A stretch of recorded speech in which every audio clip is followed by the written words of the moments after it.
It was such like a culture shock from like rural Tennessee to New York City overnight. The modeling industry as a whole was crazy back then. Signed to Chris Brown's label in that band. And then we all moved to LA. What can you say about rejection? I learned the inside of what those machines are. With singing, acting, modeling, what is the closest to your heart? I think composing. Having a baby makes you so empathetic toward everyone. They don't understand why you can't go out on Friday night. I'm like, because it's $300 every time I leave my house.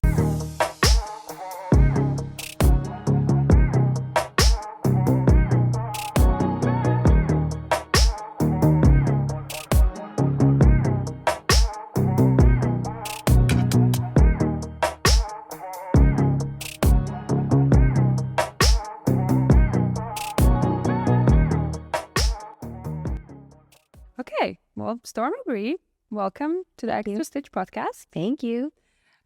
You are actress, singer, model. Not a great actress, but well, and a mom.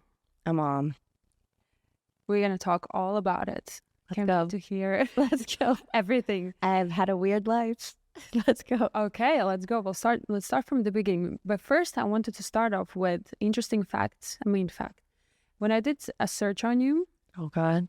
don't worry. Yes. When I did a search on you, and I was like, wow, okay, Stormi. Your sister's name is Darby. Darby. Your mom's name is Sissy. And dad is Kip. Yeah. How come all of you have like the coolest names? I don't know. Here's the thing. My family, they're really kind, close-knit, seemingly pretty normal family from Tennessee. And they're not like hippies or anything. They're not like, but I was supposed to be named Storm. I think my mom saw it on a soap opera. It was a man, and I was supposed to be a boy. So when I came out, they were like, let's just make it feminine. And I think it fits me, and I think it has helped, kind of like when I'm in a pack of people, it kind of sets me apart. I love it. And then I had to do something fun for Gravity because I'm Stormi. Yeah. So, Gravity's your daughter. yeah, Gravity's my daughter. So we've just passed down the strange name legacy. Runs in a family. Yeah. Well, we're gonna get to Gravity, but that's definitely another interesting name. It's pretty cool though. I just never heard it before. Yeah. And I wanted to be something about space because I'm obsessed with space. Mm-hmm. So I was looking up all like different constellations and stars and whatever, and everything's really complex and like really long. So I was like, what holds it all together? Gravity. That's amazing. It suits her very well. Yeah. She's so beautiful. Yeah. Well, Stormi, let's talk about a little bit how you grew up. You grew up in Tennessee, Crossville? Yes. Crossville. Yeah. How was that? Easy. I had the easiest childhood ever. My family, they're still together, and like I spend the whole summer at home usually and the whole winter at home.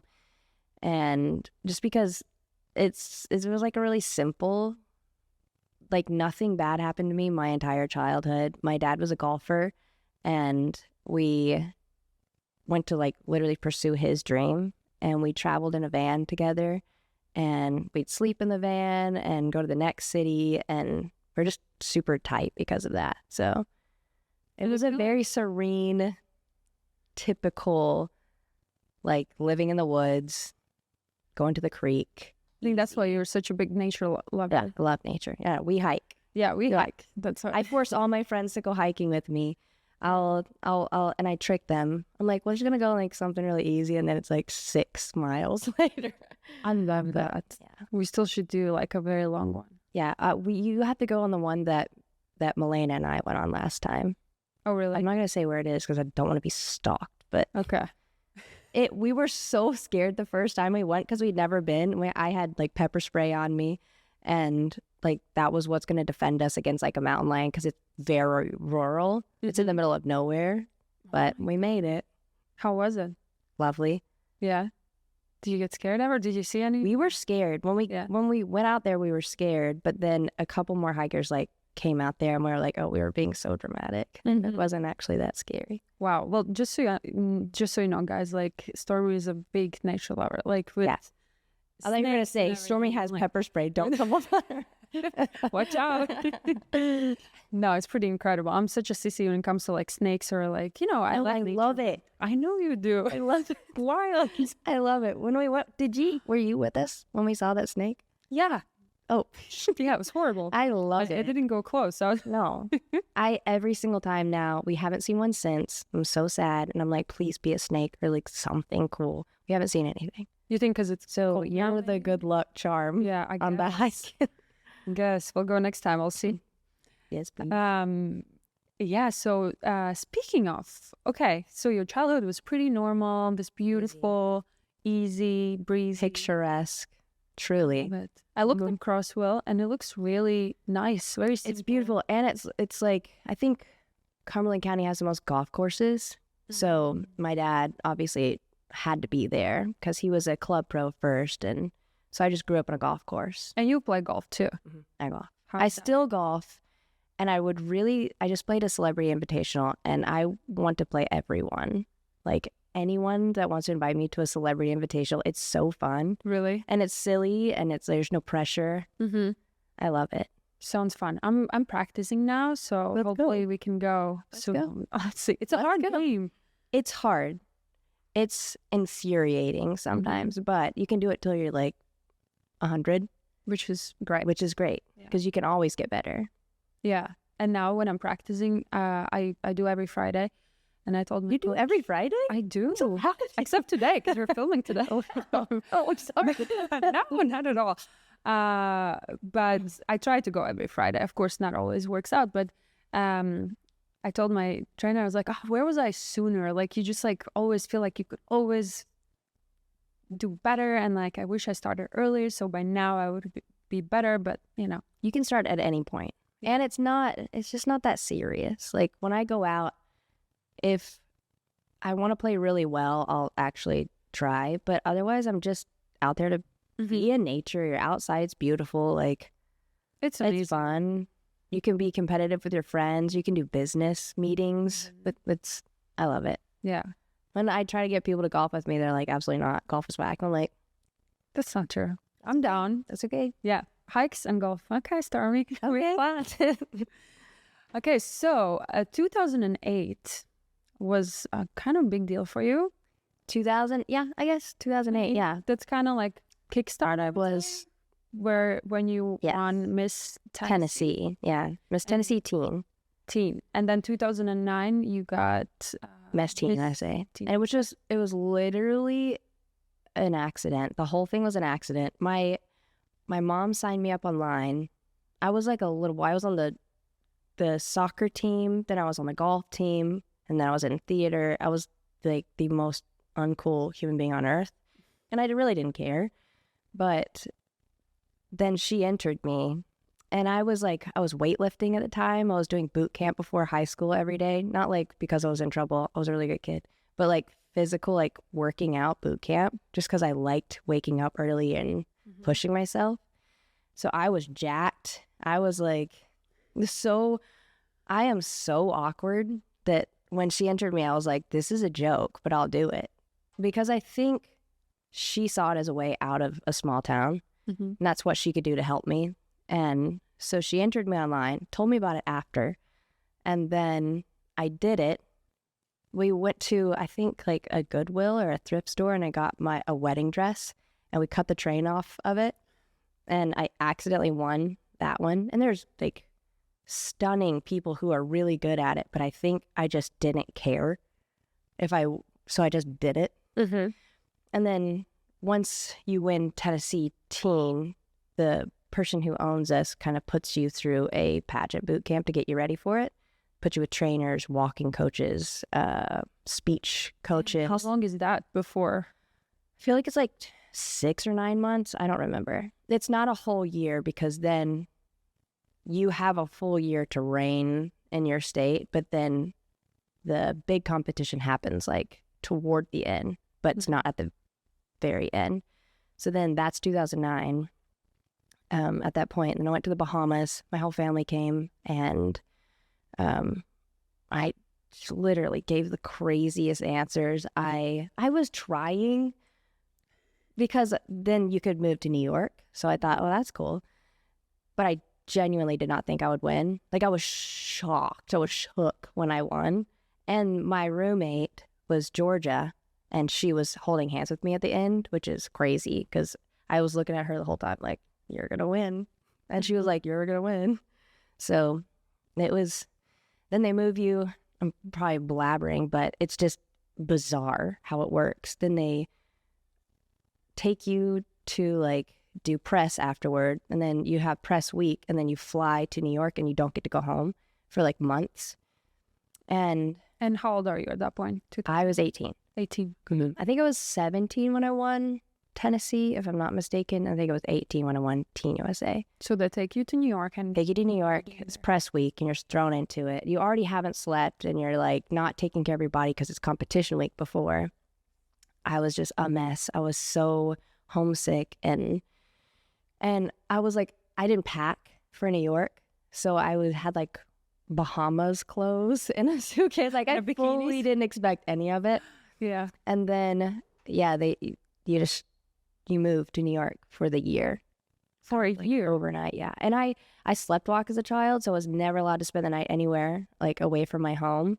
And then overnight, I am just thrown into it with. What did your family say about that? I mean, my mom was ecstatic, and my dad, but everyone was so excited for me, but it was such a culture shock from like rural Tennessee to New York City overnight. Really crazy. And that's like your first time? And Miss Universe that owns it is just such like a huge And what do they organization. Do you in New York? Do they put you in a model house? Like, yes. So the night that I moved in, they put Miss Teen USA, Miss USA, Miss Universe all in one apartment, like a 3-bedroom apartment, which is so hectic. But not for very long, because they changed the rules after the girl that came before me. So I moved there. My Miss Universe was Diana Mendoza, who's Venezuelan. And then my Miss USA was Kristen, and she was there for a while. She was there until like almost the end, so I was with her. But then Diana switched out for the next Miss Venezuela, which was Stefania. So I lived with them for, I think, just a couple months. Then they put you in film school, and which I was kind of excited about because I grew up in the theater. And then you have to go to school. You're sent an itinerary every single day of wake up at 6 a.m., go to the gym, go to they will have somebody send clothes, try them on for fitting, go to school from Spanish Harlem to Soho, go to school, come back to the office. You have a different fitting. You have a meeting about this. You have a dinner with these whoever people, and then possibly if you can go work out again and go home. And this is every single day for a whole year. Wow. And like you're required to like, I had 2 Blackberries, like a personal one Blackberry. You're showing I remember this. A Blackberry, and then like a phone, like a work Blackberry, and then you're just always on call. It was really crazy. And it's like something I technically didn't want. Like, it ended up being a huge blessing for me, and it opened so many doors. But if you don't truly want something and you're thrown into it after like that culture shock, it is so overwhelming. Mm-hmm. And at that age, like. No, for sure. 18. And the pressure, and your body's changing, and then nobody wants your body to change, and it's hectic. So the price was, if you won, you go to New York, and they put you in film school. 2 years of film school. Okay. I didn't finish it. I wasn't passionate about what we were being taught. I don't think it's open there anymore. I could be wrong. I don't know. But I didn't finish. Paid for too? Living is paid for. You have a stylist, you have a nutritionist, a fitness coach. They completely take care of you for a year. I'm pretty sure I was an 18-year-old with, I think, $25,000. I don't remember what the prize was, but spent it all on clothes. Like, I had never been out of my house. I was like, I have money. Yeah. I was a waitress before in Tennessee at an Asian restaurant, and I was getting like maybe like $100, and that was huge to me. Oh, yeah. So this was like a big It was deal. huge, yeah. Okay, so then you didn't finish the school. Mm-mm. How did all like the acting, fashion came into your life, like transitioning? Actually, a lot of people always think becoming Miss, it's kind of the same as fashion world. I mean, you go to events, you're invited to all like the events, the red carpet and stuff in New York, and all the like charity dinners, and all like you work also with a bunch of charities, so you are technically in the fashion world and surrounded by it, but you're not really, if you're not a model then. But I modeled for a dress company, which was Sherry Hill, which kind of like oversaw all of the pageants. And then after, I kept shooting with her for years and years and years. So that's like how I got more. And then if you shoot so much, you can usually get an agency, which is what I did. In New York. Got in New York. And then the next chapter of my life started, which was so kooky. Tell us. Let's get into it. Okay, I worked for Best Buddies, which when I was growing up, I wanted to be an occupational therapist because I love working with like, special needs children. It was always my passion since like second grade. Every class that I was able to take, I would take it. I really wanted to either be like a teacher or occupational therapist because I loved it. So then when I could work with Best Buddies, it was just second nature. And I worked with them a lot, and I went to all their events, and I think it was in Miami. I met, I think it was Vern Troyer, Chris Brown, still a woman from the Brady Bunch. She was so lovely. I can't remember what her name was. It was the strangest group of humans all put in one room. But we worked together that day. And then I became friends with Chris's best friend, Miho. And then we were talking about music. And so we kept in touch after that because they would come to New York a lot. And there was a group called Ugly. It was a band, and it used to have Tiana Taylor in it. And when she left, I was going to sign with Chris as a country artist.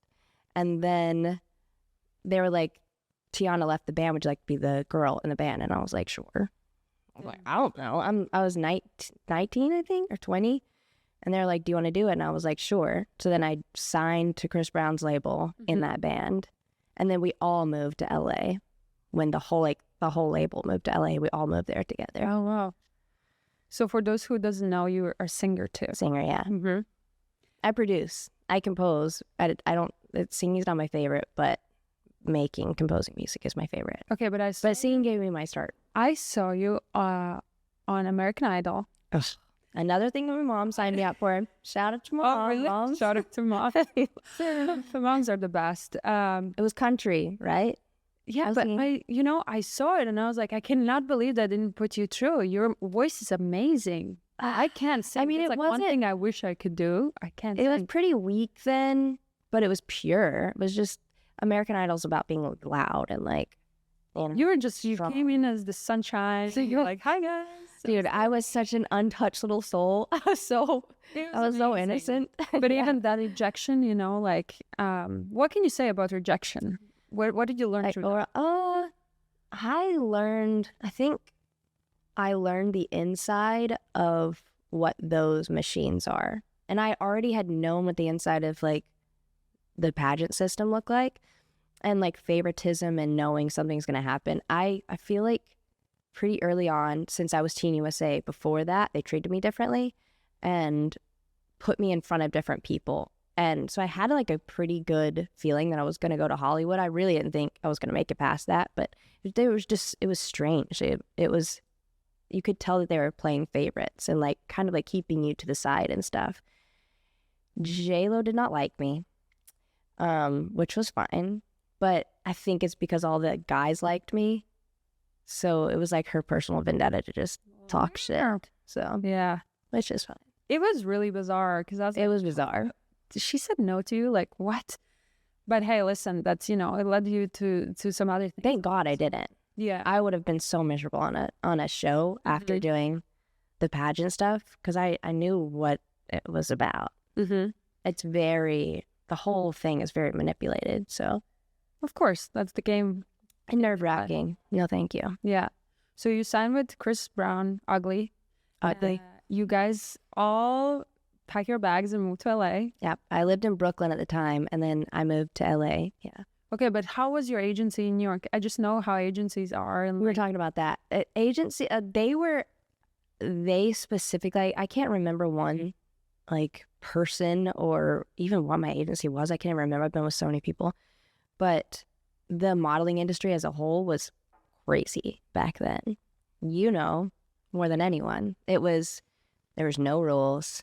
There was bullying, and you need to not eat. You have this casting. If you could get 20 pounds down, if you could whatever, that'd be great. I know that you'll book more. Just helping you, you know? It's not allowed anymore. Yeah. And my agent now, I think I said something a while back. I had a shoot for like a swimsuit, something. I'd been home. I'd been eating like crazy, not exercising, not taking care of myself. And I was like, I don't feel good. He's like, you look beautiful. Your body is beautiful. And I was like, this is such a... what world am I in that my modeling agent, Pierre? yeah, He's my agent too. love. Amazing. I was like, are you kidding? And he was like, no. You're like, do not change anything. You're perfect. And I'm like, this is shell shock for me. I think it's what it is. Like, me too. When he asked me to send me bikini shots and something, You're like, please no. I'm like cooped up in my house. I sometimes don't take. I'm like, suddenly I have to show my belly or like whatever. You know, you get, and I think it just like comes from. And we're used to that. Yeah. Get judged nonstop. So like, this is refreshing that he's so refreshing. And so set etiquette is like, you were asking about yesterday. I had a shoot yesterday. It's so different now than it used to be. It was like the hairstylist would spray something on the face and the makeup artist would get pissed off, and then they would be and then you'd be like stuck in the middle the whole time, and a photography would be sassy. It's just not like that anymore, usually. So like yesterday was lovely. It's just like this LA Zen set where everyone's like, do you need anything?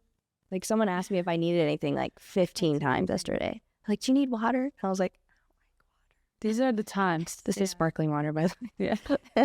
Yeah. These are the times. Like, it definitely was way different back then. And I'm sure for you as well, with like the pageant and like being missed. Oh, so hectic. It comes so much with it. And like, you get controlled so much by people around, and it's putting on your physical. Like, it's all about like how you look, and people lose their minds. Yeah. They lose their minds when they're put in that position.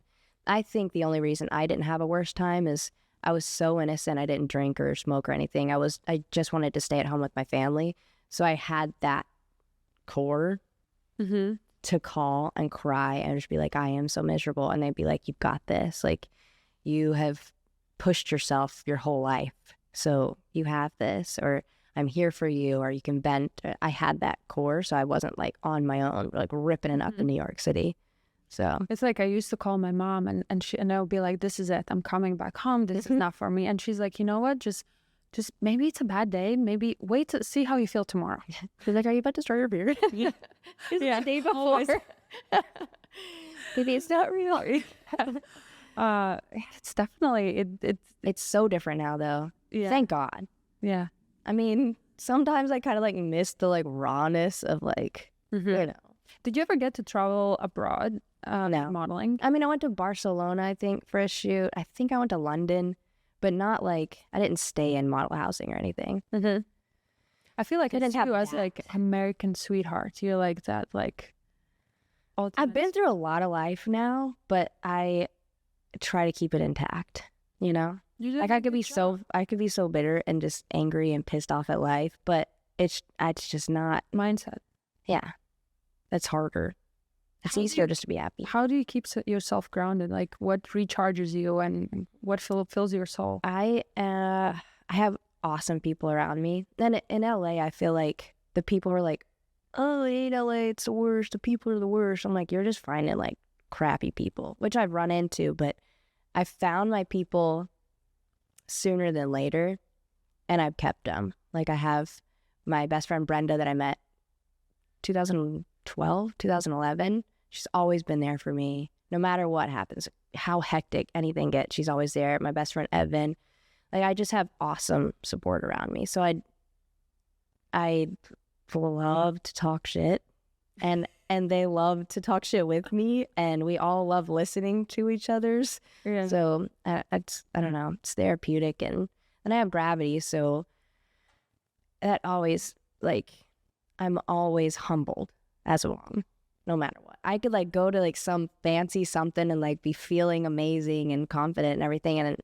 I get home and it's like, "Mom, I'm doing my homework," and then I'm like, oh, I'm really this is so real. Uh-huh. Yeah, Oh, I know. No, it's definitely kids keep they humble you, dude. Oh, big time. And they're like, I don't like what you're wearing. And I'm like, oh. Yeah. And I thought I'm a very patient person until I had Axel. I was like, actually, I'm not that patient, I don't think. I don't know if it's born out of like trauma, not from my parents, but like any kind of like trauma that has happened in the last however many years. But I get like unusually calm. Mm-hmm. So when I'm really calm, I'm kind of scared of myself. Like, I know that I am, because I like when she will have a temper tantrum. We're working on that right now, which is kind of going really well. But I just get like unusually like zen. Like, I need to keep my cool right now or we're both going to lose it. So I'm surprised, especially because I don't have another person to like offset the, like, I'm burnt out right now. Can you take over? I don't have that. So I feel like I must remain calm. We'll get into that. Yeah. More about motherhood. I have more questions. But okay, Ugly and Chris Brown. You all moved to LA, and what happens next? And then the label kind of slowly started falling apart. It's just hard being signed to an artist as an artist, that their thing is the most important thing. And then it's hard to kind of like delegate enough people to each project. He had a lot of artists at the time. And so I think it came time to sign like another 360 deal to be signed to a label. And we really didn't have a great body of music, and we didn't really have that much to show for it. And it was like a lot of people had their hands in the pot, so it didn't sound good. And I hated performing live because I have such bad like social anxiety. So Really? yeah, so bad. So I mean, I have one-on-one but anyway, once we started talking about signing the very last deal, we all just kind of felt like it wasn't right for us. So we got out of that. Thank goodness, because it would have been like, I don't remember, like 6 years, 8 years or something. And I think I'd still be in it, maybe. And so after that, it kind of slowly the band started falling apart. We're still friends, but then I was like, I learned how to produce during the time because they were setting us up with like beat makers on iPads and stuff. And I was so frustrated by waiting on and not being taken seriously in a studio, because if you're a woman, you are not taken seriously, and it doesn't matter how many ideas are thrown out, you just get shitted on in a group of men. So I was like, I just need to learn how to produce. So I spent that whole downtime learning how to produce, and then I was like, I don't want to be in a band and I don't really want to perform, so what else is there for me? So I was like, I want to make music for film and television. So I started working with a composer and doing more of that and getting further away from band world. And then my best friend Evan came into my life, and he's also an artist, and I learned how to shoot and edit and direct and do all of his music videos. So I like poured all of myself onto him so that I didn't have to think about my own creative world. So I just learned how to do all this stuff during that. When I'm basically from the front of it to I was like, I don't like being front, never mind. I don't know. Yeah. How's your relationship with music now? It's good. I say that with like this face. It's good. I really got into it last year doing more of the composing stuff. And Evan and I have a little group called Tom Girl, which is like really atmospheric. And I'm like a tomboy. He's like a girly dude. So that's a Tom Girl. And we have a lot of music. I feel like we're slowly going to start putting it out, but just life, for some reason, I just let shit distract me. I just let like relationships and stuff distract me. So this year has been just like when I'm in fight or flight mode or I'm dealing with anything, I am not creative. And I don't like to create during those times because I don't want the piece of work that I'm going to have to listen to for the rest of my life have that in it. So I've taken some time to not do any music or anything lately, but I put out a song that I made for a film that was going to be made. It was like a sci-fi film, and it didn't end up getting made, but I put it out there anyway. So I was like, there's no reason not to. Mm-hmm. I'd like to get more jobs like that. Yeah. So Why not? With singing, acting, modeling, what is the closest to your heart? I think composing. Composing. Yeah. Because I just want to like sit in a room with a computer and make the music for a scene or for like a commercial. Like I did an Xbox commercial with my friend. Mm-hmm. That's what I just want to be like not perceived and just be creating all day. It's so interesting. I didn't really expect that answer from you because you seem so, you're so gorgeous inside of it. And like when I look at your Instagram, you have a lot of like beauty. You like makeup. I feel like love makeup.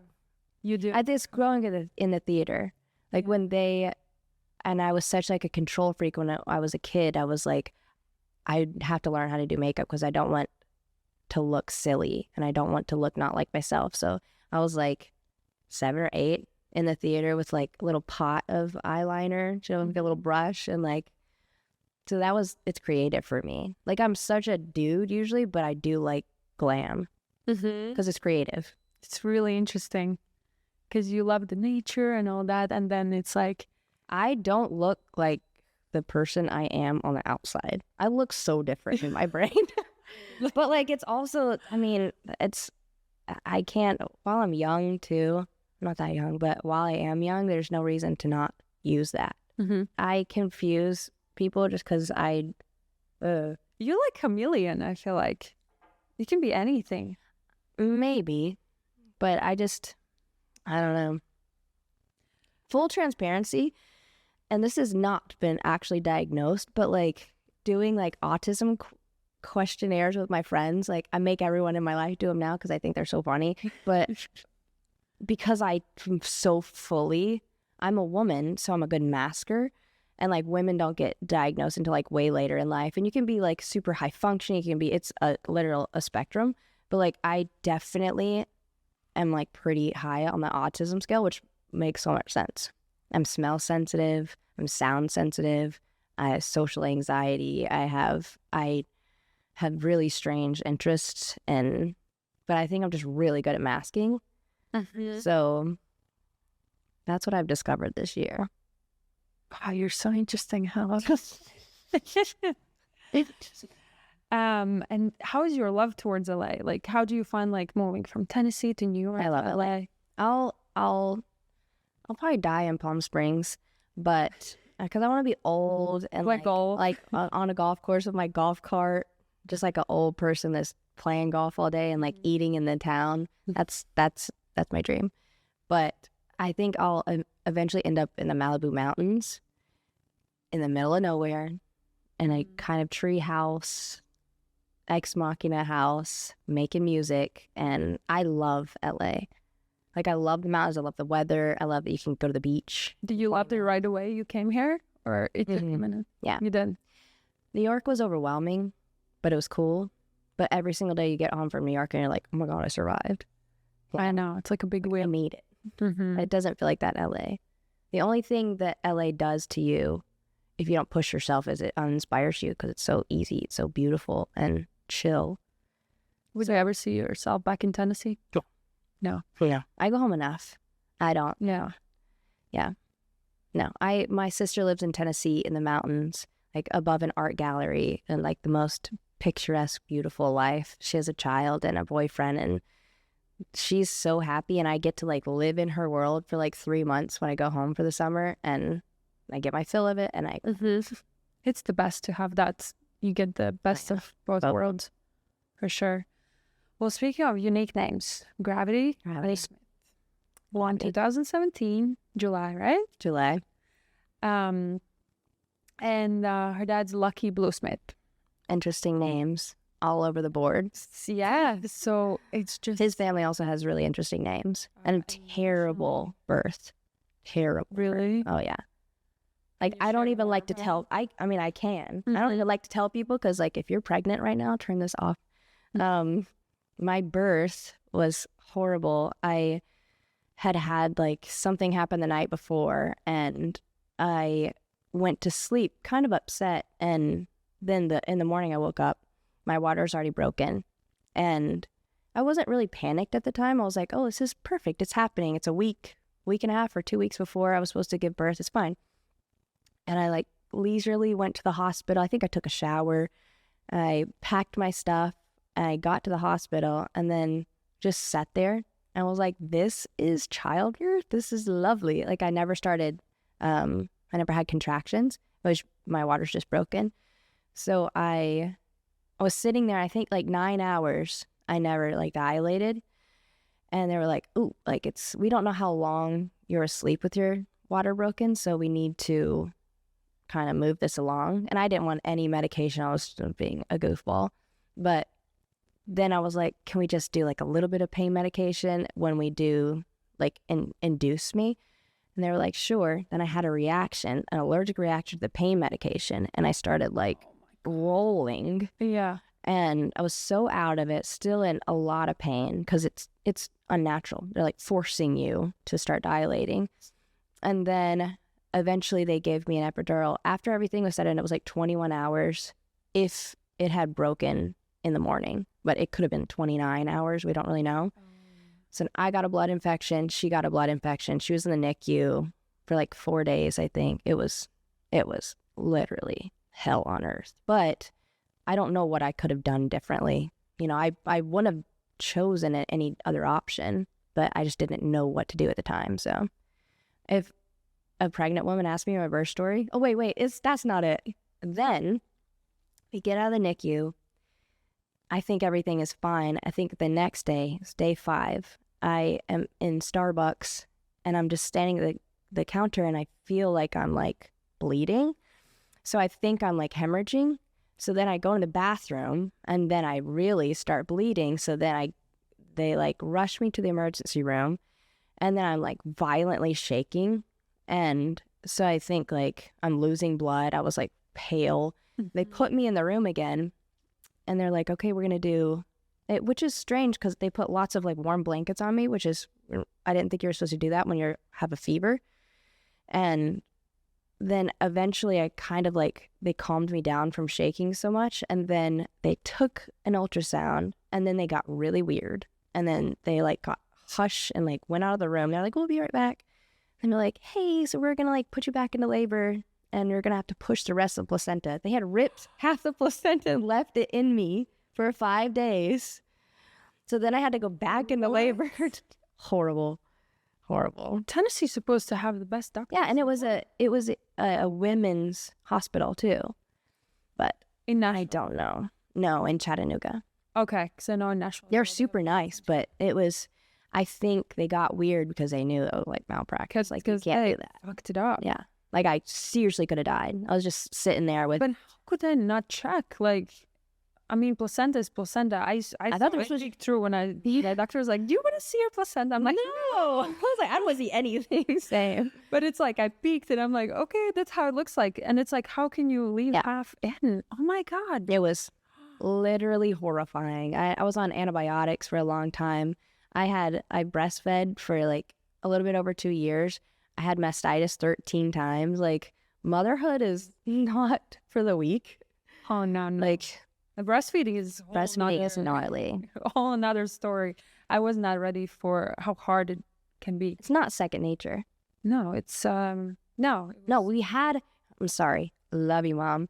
But, like, I feel like when women were doing it with ease, they was so involved at the time that they would pass down the stories of how to do this and how to... But, like, being kind of like bottle generation is, you're not educated and you don't know how to troubleshoot and no one helps you with that. Yeah. And they don't really encourage you to take breastfeeding classes. I do. All my pregnant friends, I'm like, take classes. You could learn something that's going to help you not get very sick. So. Definitely. We had, luckily, we had night nurse. First couple nights. So nice. She was this Russian grandma. Hell no, yeah. she was so strict with me. First, I was like, "You're fired." No, I'm just kidding. But Brian was like, "We can't fire her. We have no help. Like, we need her. We don't know what we do." They know what they're doing now. And she knew. She was like, "Oh, he's colicky. You can't eat this, that. Sparkling water, forget it." Like, she was so strict with me, and I think that's why I didn't want her to be here anymore. Because I was like, I just gave birth. Let me live a little bit. Let me breathe. And but she was right. Now, looking back, I'm like, she was so right about everything. So right.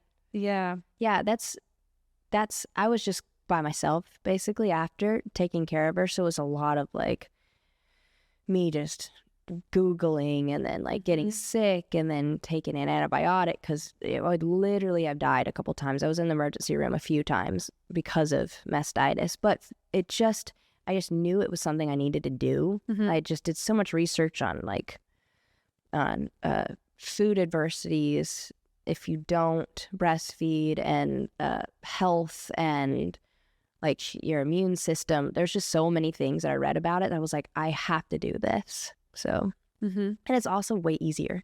You don't have to pack anything. Yes. So the first 6 months, you're just like. And you breastfed her for how long, you said? 2 years. 2 years. How was that? It was horrible when I didn't know what I was doing, but then it was way easier after. And I probably didn't do it the best way because she's not a good sleeper, but it's so easy. You just put them down to sleep. They just fall asleep like that. And then like nap times or whatever just made it really easy and like really comforting for her and like such a bond too. Yeah. For you too. Take a nap. It makes you so sleepy. Oh, I know. My sister is currently breastfeeding right now and she's like, I don't know. I'm just so tired. And I'm like, yeah, it's physicality is making you sleepy. And so that you will take a nap when that baby's taking a nap. And so you stayed in Tennessee all this time, or?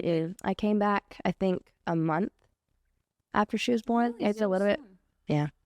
I didn't want to, but I had to. Why? I just had to.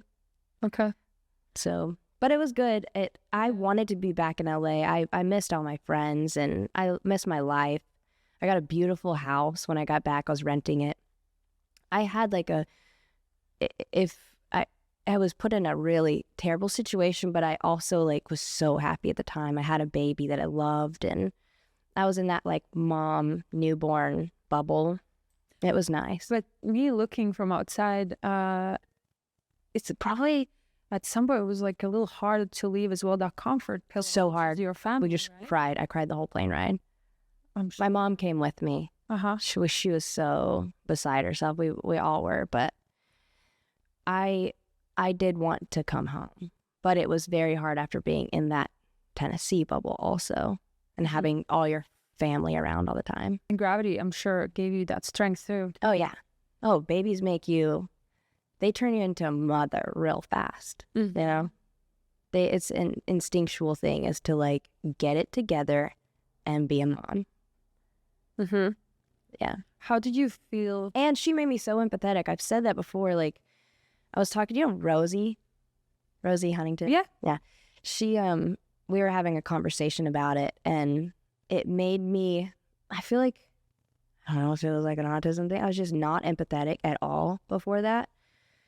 And I feel like having a baby makes you so empathetic toward everyone, like mom's having a hard time, the baby struggling, a dad, like it just made me feel so much more for people because I felt so sorry for myself at the time that I like humanized everyone in my eyes. How did you feel your creativity changed after having gravity? I was not creative at all right after. It probably took me like over a year to start feeling creative again. And I think she was 2017, 2.5, and then COVID happened. Then I felt a little bit more creative because I had time and my whole business went online and I was just had ambassadorships and stuff. So I got to stay home with her and not be in such like panic mode to start working again. So I felt more creative. So I started working more then. Yeah. And what did you work on more during that time? Music? I work with my friend Reg. He's a composer and he works a lot. And we started just working kind of creatively. No. We worked on the Xbox project together. And then since then we started working on more creative stuff. And then he would kind of bring me in on whatever he was working on, which is really cool to like watch his, like, the way he operates and like what you have to do to complete a film or a project. And then, yeah, I just was working on a lot of composing stuff with him. Mm-hmm. So I don't remember what the question was, but No, I asked like how did your creativity change after gravity, and what were you working during pandemic? it was that. It was composing stuff, yeah. Okay. And then like socials, like you have to be kind of creative. A lot of the time I'm out of good ideas for socials, but you're so good at it. Like, let's talk about not Instagram, lately. TikTok. You're so good at it. Not lately. Do you think about what you're gonna post, or it just like happens to you naturally? I am, since gravity's in school now, I like force myself to like work out and be productive, but I'm kind of chronically online. So I'm seeing all the different like trends and stuff happen, and I'm really entertained by the internet. I love the internet. I love the comment sections. Oh, like it's the best. As soon as I open a video, I open the comment section. Yeah. I love looking at all of it, so I get ideas, or I save audios, or I do as I'm scrolling. I try to make it like kind of semi-productive, but I'm online all the time, so I kind of always want to share something like what I'm looking at. And I love a good photo dump, like a roundup. Yeah. I don't even know if people like those anymore, but it's like Facebook when you share like an album of a party. That's sometimes a question too. I feel like sometimes I share like bunch of pictures and then I'm like, no one cares. Why am I even posting? Six. Me too. And then like the dumbest thing that I was like making a joke out of like pops off. Like you can't predict the internet. Yeah. You never know. And how's your relationship now? Relationship status? Me? Yeah. Single. I'm not looking. I'm just kidding. I'm really cynical right now. I don't know, I got my feelings hurt recently. So, and it was like, it was not, I want to say it's my fault. It's not my fault. But I don't know. I had set my heart on, that I wanted to be like in a very kind woman relationship, because I had dated a woman before, and I was like, this is me. Like, I have found myself. This is why it never felt right. And then played myself and then got my feelings hurt. So I'm in that kind of like uncomfortable phase right now where I'm like, I'm going to die alone. And like, how am I ever going to meet anyone? And do I even want to meet anyone? And I have a great rhythm with Grav. We have like our flow, and I wake up in the morning, I think about myself and gravity. I don't have to think about anything else. I don't have to worry about anything else, and my world is exceedingly calm right now. What would be important for you to have in a relationship? First is gravity, which I think that's with all single parents usually. My first priority is like, I have to prioritize her. I am her. I'm the only one for her. So I have to dedicate myself to her. And then, which makes it difficult, because then like adding any other person into the mix and like starting a new relationship it's just hard. Like you want to dedicate attention to them. You want to like to her. That's a good one. How do you find balance with that? It's so hard. Yeah. It's hard. It's really hard, actually. I was going to try to like make that beautiful, but it's really not. It's difficult. It was great when the other person had children, because they understood the prioritizing. When you date someone who doesn't have children, it's just like it's a discomfort, because they don't understand why you can't go out on Friday night. I'm like, because it's $300 every time I leave my house. I have to get a nanny. I have to like schedule that ahead of time. I have to get an $80 Uber into the city. I have to pay for dinner. And like, that's for a date night. You know, it's just, it adds up. It's so true. And when you're not a parent, it doesn't look like that to you. All your money is your own. All your time is your own. It's difficult, but this is why I'm so cynical. I'm like, it's just not going to happen for Storm. It's going to happen.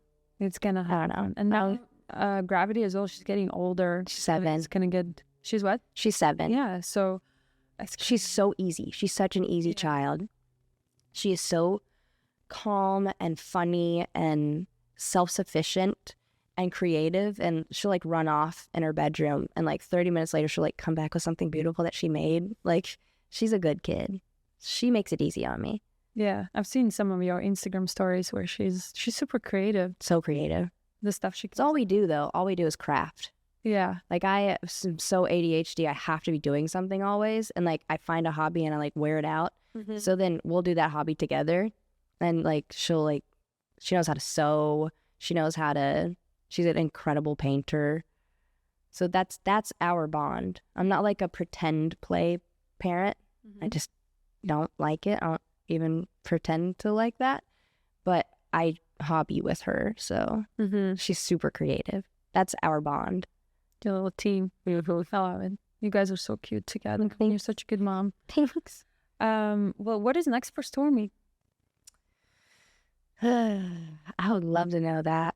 I always feel like I am in control of my life, and I'm an adventure seeker. I just want to soak up experiences. I say yes to anything anyone asks me to do because I just want more experiences in life. But I kind of feel like life just happens to me also. Like, I never foresee the next thing that's ever coming, and it smacks me out of nowhere. So I'm like happily in like a quiet, peaceful time right now before something else comes. 'Cause I can feel something's coming, but I don't know what it is yet. Oh, I love that. I don't know. That's how I feel. I've never known what's going to happen to me, and then my life fully shifts in a different direction. So, Well, it's not hopefully something great. hopefully. You feel something big and good coming? It does. It feels good. It feels like career stuff, good stuff is coming, and I've taken a lot of time to like work lately and work on myself and exercise and feel good. So I feel like something good is coming.